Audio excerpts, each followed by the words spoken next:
तकरीबन 23 साल से म्यूज़िक सिखा भी रहे हैं और आपके शागिर्दों की एक लंबी फहरिस्त है जो दुनिया भर में अपना लोहा मनवा रहे हैं। उनमें एक नुमाया नाम असरार शाह का भी है। ये बताइएगा कि नौजवानों में आजकल किस किस्म का म्यूज़िक सीखने का रुझान सबसे ज़्यादा है? असल में रुझान का मसला नहीं है, मसला ये है कि हमारे यहाँ थोड़ी सी कुछ प्रॉब्लम्स रही म्यूज़िक के लेके। ये जो जनरेशन है ना बहुत अच्छी है, जो आपकी जनरेशन है, जो यूथ है बहुत अच्छी टैलेंटेड है, बस इसमें एक ख़राबी है, जल्दबाजी है। ये जल्दबाज बहुत है, टैलेंटेड बहुत है ये, मगर मेरे हिसाब से ही असल में हमें रेडीमेड चीज़ें मिलने लग गई ना, तो जल्दबाजी वो बस मतलब जल्दी चाहती है कि फ़ौरन हो जाए। ये टैलेंटेड भी है और अल्लाह ने इसको अच्छा, और आने वाली जो नस्ल होगी वो इससे भी ज़्यादा टैलेंटेड होगी, क्योंकि रिड्यूस हो रही है ना पूरी ज़िंदगी, ऐसे कम होती जाएगी, टाइम कम होता जाएगा, लोग ज़्यादा ज़हीन होते जाएंगे। ज़हीन होना और इसका म्यूज़िक का होना कि क्या ट्रेंड है, नौजवान क्यों पसंद कर रहे हैं। असल में आप टीवी पे देख रहे हैं, आप किसी कॉन्सर्ट में देख रहे हैं, एक गिटार लेके आपको बहुत अच्छा लग रहा है यार कि मैं भी बजाऊँगा, बस शौक़ हो गया।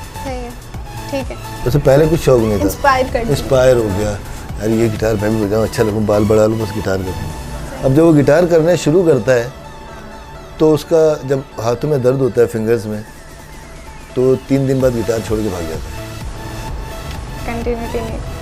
तो अब देखा, इंस्पायर तो हुआ, अब वो जब करने बैठा तो यार ये क्या हो, ये कैसे करे। और चले उसने बहुत मेहनत कर ली, तो जिसके पास भी हो जाएगा तो ये कहेगा यार मुझे एक गाना सिखा दे ताकि मैं बजा सकूँ उसको। एक गाना सीख के फिर बैठ जाएगा वो। इल्म नहीं सीखा जाता, इल्म सीखने के लिए सब्र चाहिए, पेशेंस चाहिए, बहुत बैठना पड़ेगा, मतलब टाइम देना पड़ेगा। इस किस्म की मौसीकी की तरफ रुझान जिसमें स्टाइल भी हो, नौजवानों के अंदर ये वाला वो सब हो जाएगा। क्लासिकल तो मतलब बैठ के नहीं, असल में क्लासिकल तो बुनियाद है। आपको ए से जेड तक अगर नहीं आता तो आप नाम कैसे लिखेंगे? अच्छा, सही बात है, बिल्कुल बेसिक्स जरूरी। बेस क्लासिकल तो बुनियाद है, स्ट्रक्चर है। आप इमारत खड़ी क्लासिकल के बगैर नहीं कर सकते। अगर फाउंडेशन नहीं होगी तो आप कोई बिल्डिंग नहीं खड़ी कर सकते। इसी तरह क्लासिकल बेस है, बुनियाद है। बुनियाद छोड़ के हम कैसे दीवार बनाएं? ऐसा नहीं हो सकता। अच्छा, अब क्लासिकल तो सिर्फ क्लासिकल में हम सब कुछ समझने लेते हैं कि ये सब क्लासिकल है। एक होता है गज़ल गाना, एक होता है गीत गाना, एक होता है ठुमरी गाना, एक होता है ख्याल गाना, एक होता है मतलब टप्पा गाना। ये सब क्लासिकल की काइंड्स हैं। मेन अच्छा, एक होता है क्लासिकल, एक बहुत ज़्यादा क्लासिकल। अच्छा, ये अलग है ना, वो आपके समझ में नहीं आएगा। जो पहले हम लोग, जब मैं बच्चा होता था, छोटा होता था, तो टीवी पे आता था तो हम टीवी बंद कर देते थे कि ये क्या कर रहा है। मतलब यही होता था घरों में, अमूमन टीवी बंद हो जाती। उसके बाद मतलब आखिर में आता था एक तो, और उसके बाद जब टीवी बंद कर, क्योंकि समझ में नहीं आता था। अच्छा, समझ में इसलिए नहीं आता था कि उनका कसूर है, वो समझाते ही नहीं थे कि कर क्या रहे। हाँ। कुछ कसूर इस न्यू जनरेशन का कम इसलिए है कि जो सीनियर्स थे उन्होंने उनको उस तरफ राग़िब नहीं किया, उसे समझाया नहीं किया मतलब ये है क्या। मैं ऐसा समझता हूँ कि मतलब आप आसान करके दें ना किसी को। आप खाली आप उसको अलापना शुरू कर देंगे और इस तरह के वो जो है ना लोगों की समझ में ना आए, तो वो तो आप इतने ऊपर का काम कैसे कर सकते। आपकी कोशिश कर रहे हैं, मुसलसल काफ़ी सालों से जारी है और काफ़ी बड़े नाम भी देखने में आए। मैं यही कोशिश करता हूँ कि बहुत सहल करके, बहुत आसान करके लोगों को मुश्किल चीज़ समझाता हूँ। बस ये जो मैं उसको आसान करने की कोशिश करता हूँ बस। सर, आजकल के हवाले से ही बात हो रही है तो ये देखने में आता है कि हर दूसरे नौजवान को शौक़ है कि हाथ में गिटार हो, कुछ गाया जाए और बस मशहूर हुआ जाए। और सोशल मीडिया इस हवाले से काफ़ी सारे प्लेटफॉर्म्स भी प्रोवाइड कर रहा है। ये बताइएगा कि पहले के वक्तों में किस तरह से स्ट्रगल करनी पड़ती थी, ख़ास तौर पर एक म्यूजिशियन?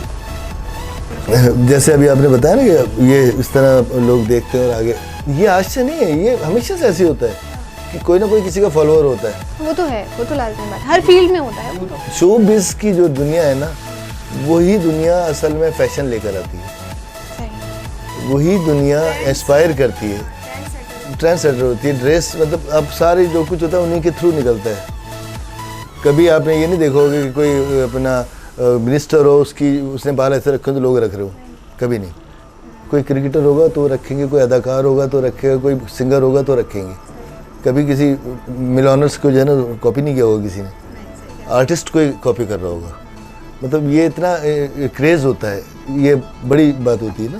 नहीं, वो बात आपकी बिल्कुल ठीक है, लेकिन मेरा जो सवाल है वो ये है कि आजकल के वक्तों में प्लेटफॉर्म्स बहुत आसानी से मिल गए, सोशल मीडिया बहुत अच्छा प्लेटफॉर्म है, पहले ऐसा नहीं था। तो कुछ ये बताइएगा कि पहले किस तरह से स्ट्रगल करनी पड़ती थी, ख़ास तौर पर एक मौसीकार को, एक कंपोज़र को जो कंपोज कर रहा है कोई चीज़। असल में मैं इसके बारे में भी एक ही लाइन कह दूँगा कि फ़न और हुस्न को किसी सिफारिश की ज़रूरत नहीं है।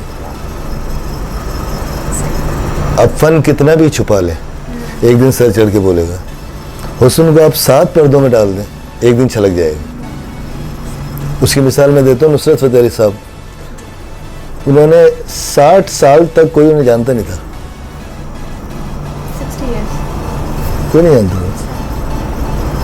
लोग टीवी बंद कर देते, जब टीवी पे वो आते थे तो टीवी बंद कर देते कि वो सुनते ही नहीं थे लोग। वो दौर था गुलाम फरीद साबरी का और अजीज़ मियाँ साहब का, तो बस वही थे। लोगों ने ये आते तो और भी लोग पता नहीं कौन है बंद कर देते। मैं मुसलसल अल्लाह ताला ने उन्हें 2.5 साल 2 साल दिए ज़िंदगी के, वो पूरी दुनिया पे अमर हो गए, छा गए। तो छाने का कोई वक्त नहीं है, मतलब अप होने का। आप ज़िंदगी के आखिरी दिनों में भी हो सकते हैं, आप पहले दिनों में भी हो सकते हैं, ये वो अल्लाह की तरफ से। तो आप मतलब आप देखें ना, पूरी ज़िंदगी कुछ नहीं मिला और 2 साल मिले ज़िंदगी में और पूरी दुनिया पे छा गए और मरते दम तक रहेंगे। कोशिश करना हमारे हाथ में, मतलब आप करते रहेंगे, इसके लिए प्लेटफॉर्म की ज़रूरत नहीं है। अगर आपके पास फ़न है, आपके पास हुस्न है तो वो छलक जाएगा। फ़न है तो सर चढ़ के बोलेगा, सवाल ही नहीं पैदा होता, ऐसा हो नहीं सकता। तो वो आज आप देखें ना सोशल मीडिया की, जैसे आपने बात की, सोशल मीडिया पे बहुत सारे लोग अपने आप को प्रमोट करने की कोशिश कर रहे हैं। क्या आप सारी चीज़ें देखती? क्यों? अब भी मैं तो नुसरत फ़तेह अली खान साहब को सुनना पसंद करती हूँ। नहीं, अब मैं नए भी देखता हूँ तो मतलब अगर मैं चला मैं सुनता हूँ, उसके बाद मैं आगे चले जाता हूँ। मुझे नहीं भाती, और अगर सुनता हूँ तो कोई भी गा रहा है तो मैं पूरा सुनता हूँ कि यार ये किसने गाया है। मतलब तो वो उस प्लेटफॉर्म को भी कोई फ़ायदा तो नहीं हुआ ना। आपके पास जान होनी चाहिए, आप मतलब आपका इल्म है ना तो वो बोलेगा। भले आपको मीडिया और पीटीवी एक ही होता था ना पहले पाकिस्तान में, और तो कोई टेलीविज़न नहीं था, पीटीवी एक ही था, वहीं से निकले ना सब लोग। अभी कितने बड़े बड़े नाम है स्कूल्स इंडस्ट्री में, बहुत बड़े बड़े नाम है पाकिस्तान में, मगर पीले स्कूल के लोग जो भी थे ना वही अभी तक राज कर रहे हैं, वहीं से निकले ना।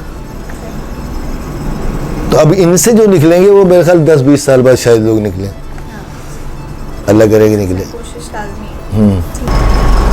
सर, हमने महसूस किया है कि पहले के गाने सदाबहार होते थे, आज भी सुने तो ऐसा लगता है कि आज की जनरेशन के लिए हैं, लेकिन आजकल के म्यूज़िक में वो बात नहीं रही। तो इस हवाले से आप क्या कहना चाहेंगे? पहले के गाने और आज के गानों में असल में जिस तरह हमारी ज़िंदगी से हर जगह से सच्चाई ख़त्म हो गई है, इसी तरह म्यूज़िक में से भी हो गई। अच्छा, किस तरह? जिस आप अदब से भी आपका बड़ा वास्ता है, और जेम्स तो वैसे ही अदब को बड़ा प्रमोट करता है, और अदब पहला करीना है मोहब्बत के करीनों में, है ना। तो अदब से मैं इस तरफ इसलिए आया कि शायर जब लिखता था ना कुछ तो अंदर से लिखता था, उसके लफ्ज़ों का चुनाव, उसका बहर, उसका वज़न, रदीफ़, काफ़िया, ये आप लोग ज़्यादा जानते हो, मुझे तो थोड़ा सा समझ आती है। फिर कंपोज़र उसमें उसको देखकर उस राग की तलाश किया करता था कि ये शायर ने क्या कहा है, शायर क्या कहना चाह रहा है, कि ये किस राग में जाके अच्छा लगेगा। तो वो उसमें उसको डालने की कोशिश करते थे, उसकी जो कैफियत होती थी उस राग की। सर, राग के बारे में सवाल मैं वही समझा, मुझे याद। तो जब उसमें डाल देता था तो जो सिंगर होता था ना वो उसे दिल से गाता था। अब तीनों लोग सच्चे हैं ना, उस शायर ने भी अपने अंदर की रूह उसमें डाल दी, कंपोज़र जो मूसीकार जिसे आप लोग कहते हैं उसने धुन बना दी, सिंगर ने अपनी जान से उसको जाके जो है ना गाया, तो वो अमर हो गया। जबकि मज़े की बात, पहले एक ट्रैक 1 टेक रिकॉर्डिंग होती थी, सारे कंपोज़र म्यूजिकार बैठे होते थे, 20-20 लोग म्यूजिशियंस और एक सिंगर 1 2 3 4 म्यूजिक रिकॉर्ड पूरा गाना, अगर किसी की गलती हो दोबारा फिर शुरू से होगा, कोई टेक नहीं होता था। आज 40,000 टेक होते हैं, उसके बावजूद भी गाना बेसुरा होता है। एडिटिंग अलग होती है, आवाज़ को वो बार बार, असल में एक जो सिंगिंग में ये है कि जो आप अभी गा रहे हो, अभी जो गा रहे हो बस वो अभी गा रहे हो, 5 मिनट बाद रुक के अगर गाओगे तो दोबारा नहीं गा सकोगे। वो मूड, वो सोच, वो फीलिंग सब खत्म हो जाएगी। जो इस वक्त है बस वही रहेगी। एक टेक में वो लोग करते थे, बड़े लोग तो वो है ना। फिर अमर होने की असल वजह ये कि सब सच्चे थे अपने काम से।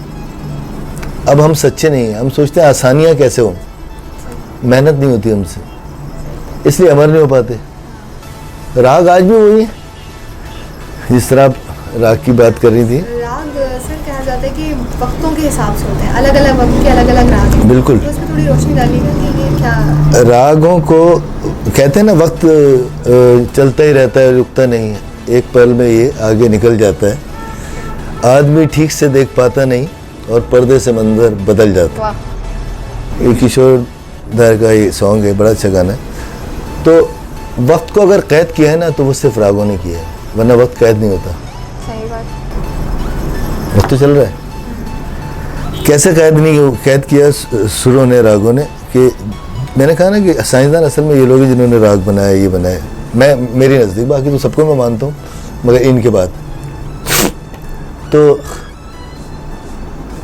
उन्होंने वक्त कैद किया, सुबह के लिए बना दिया कि ये एक राग सुबह गाया जाएगा। 8 पैर है ना हमारे दिन के, है ना, दिन के 4 पैर, रात के 4 पैर मिला के उन 8 पैर को बांध दिया कि इस पैर में कौन सा राग है, इस पैर में कौन सा, इसमें किसमें, इसमें कौन सा। इसकी क्या वजह क्या है 8 पैरों में? हाँ, अब वजह ये है ना कि उसे बांधा कि उस वक्त का जो तासुर उस राग में मौजूद होता है, महसूस होगा, बिल्कुल होगा। अच्छा लगेगा। मिसाल के तौर पर जैसे एक राग है भैरव। ठीक। अब भैरव सुबह, यानी सुबह सादिक का राग है।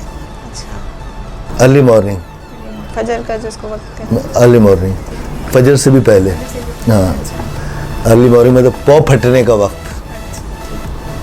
तो उसके अंदर अब आपको ऐसा लगेगा कि बाकायदा सूरज तुलू हो रहा है सुनकर उसको, जब वो सुनेंगे। और वो इबादत का राग है। मुसलमान गायक जो भी हैं उस वक्त इबादत करते हैं उसको गाकर। अच्छा, रियाज जिसको कहते हैं। रियाज भी होता है और अल्लाह का नाम भी उसमें होता है। उस बंदिशें इस तरह की बांधी जाती हैं उसमें, ट्रुथ उसमें गाया जाता है, सच्चाई और अपना हक्कानी चीज़ें जो शायर हजरात लिखते हैं, तो वो कलाम वो उसी राग में ज़्यादा इम्पोर्टेंस होती है, क्योंकि ये गंभीर होता है बहुत, इसकी कैफियत बड़ी गंभीर होती है। जिस तरह गाने के औकात हैं, आपने बताया राग, इस तरह सुनने के भी हैं ना। फिर अगर उसको उसी वक्त पे सुना जाए तो हाँ, अगर अब राग की अपनी एक हो गया ना कि ये सुबह में, ये ऐसे समझ लें कि हम चाय पराठा रात को नहीं खा सकते हैं। मना थोड़ी है, मगर जो मज़ा उसका सुबह है ना फजर में, वो या नाश्ते के टाइम, वो बड़ा मज़ा आता है उसका। वरना खाना मना थोड़ी, आप चाय से रात को खाएं, दोपहर को खा रहे, सही। तो उसका टेस्ट जो है ना, अब जैसे भैरव ऐसे, ये बाजा माशाल्लाह बहुत अच्छा है, माजरत के साथ। तो अब देखेंगे ना, अगर आप फील करेंगे थोड़ी देर के लिए, तो इसमें कुछ सुरों की ऐसी बाँट रखी है कि वो आपको लगेगा कि ये सूरज रात है, उसके बाद फिर दिन होना शुरू हो गया। मैं सिर्फ उसकी सरगम आरोह अवरोह, आरोही भी कहते हैं, अमरोही भी कहते हैं, आरोह अवरोह भी कहते हैं, असेंडिंग डिसेंडिंग भी कहते हैं उसकी, वो बजा के दिखा रहा हूँ।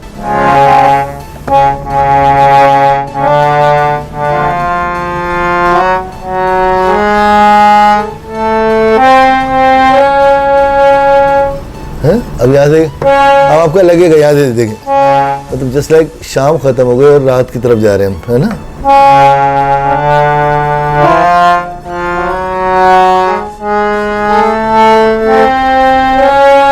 अब यहाँ से ऐसा लगेगा आपके एकदम सूरज निकलना शुरू हो रहा है।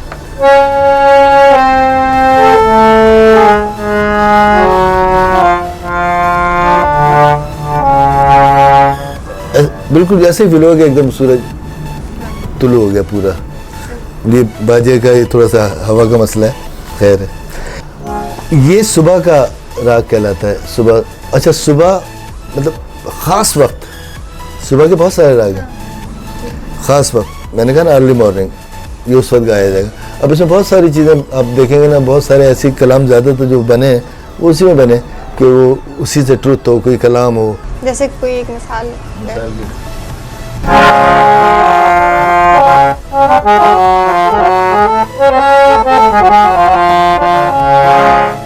जैसे एक गाना हमारे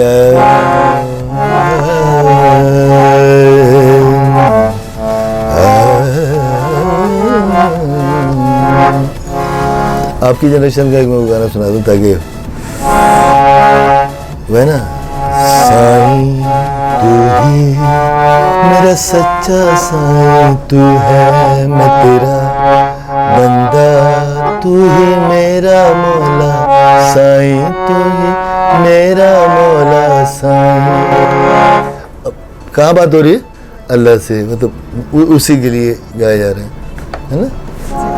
अब इसके एक और भी हुआ है अपना, अब इसकी जो बहुत सारी घरों में बहुत सारी बंदिशें, मुख्तलिफ शायरों ने मुख्तलिफ घरों में मुख्तलिफ बंदिशें, शायरी चेंज है, लिरिक्स चेंज है, गाया जाता है। जो मुसलमान घरों में कुछ गाया जाता है और जो मुसलमान नहीं हो वो अपने हिसाब से गाते हैं। जैसे ये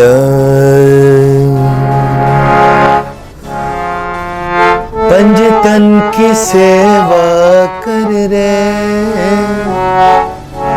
पंजतन की सेवा कर रे, तेरा पाप कटत दुख दर्द जा, पंजतन की सेवा कर रे, तेरा पाप कटत दुख दर्द जा।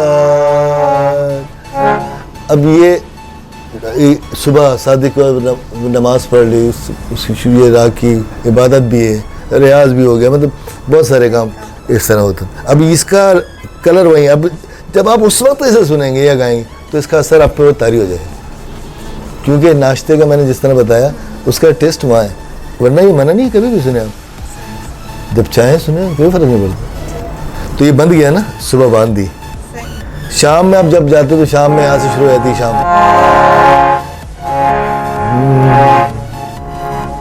ये भैरव राग था और इसका ठाट भी भैरव जी।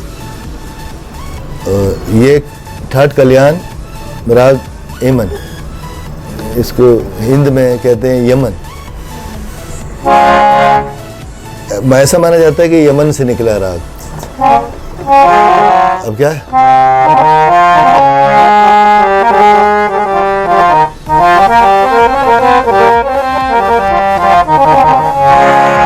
अब आपको लगेगा मतलब हम कहीं और चले गए, सुबह से हट गए उस फील्ड के अंदर, वक्त कुछ चेंज हो गया, वक्त चेंज हो गया, थोड़ा ठहराव था। हाँ अब ये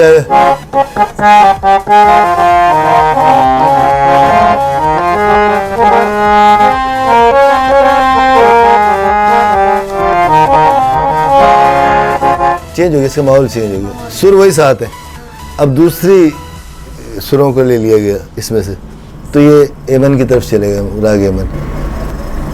तो इसमें बहस में जाएंगे तो बहुत आगे चले जाएंगे। मैं सिंपल साहब जैसे इसके बहुत सारे गाने, अब हालांकि बहुत पुराना एक गीत है पाकिस्तान का हमारे, थाप तिलक सब छीन नीरे मुँह से नैना मिलई के, थाप तिलक सब छीन नीरे मुँह से नैना मिलई के, नैना मिलई के, नैना मिलई के, नैना मिलई के, नैना मिलई के, नैना मिलई के, नैना मिलई के, सुध बुध मेरी छीन ली रे मुझसे नैना मिलई के। ये हज़रत अमीर खुसरो साहब का लिखा हुआ है कलाम है, और ये इस राग में ढाला हुआ है, इसमें बांधा हुआ है यमन में, कल्याण में ना। तो अब ये देखिए कितना, ये पाकिस्तान में नाहिद अख्तर साहब ने गाया है और बहुत पहले गाया गया है ये कलाम, तो खुसरो साहब का है, अब तक सुना जाता है, काफ़ी मशहूर, कब से आज भी सुना जा रहा है। आप भी इससे एंजॉय करेंगे और आज भी यूथ कर रही है, ये सच है ना, सच है। लिखने वाले भी सच्चे थे, कंपोज करने वाले भी, वो यहाँ असल में बहुत इंपॉर्टेंस है इस बात की। सर ये थे कुछ डिटेल्ड सवालात जिनके डिटेल जवाब थे, लेकिन अब हम चलेंगे रैपिड फायर राउंड की जानिब, ठीक है, जिसमें मैं आपसे जो सवाल करूंगी उसको सुनते ही जो पहला लफ्ज़, जो पहला जवाब आपके जहन में आए, आपने वो जवाब मुझे देना होगा, ठीक है। शुरुआत करें।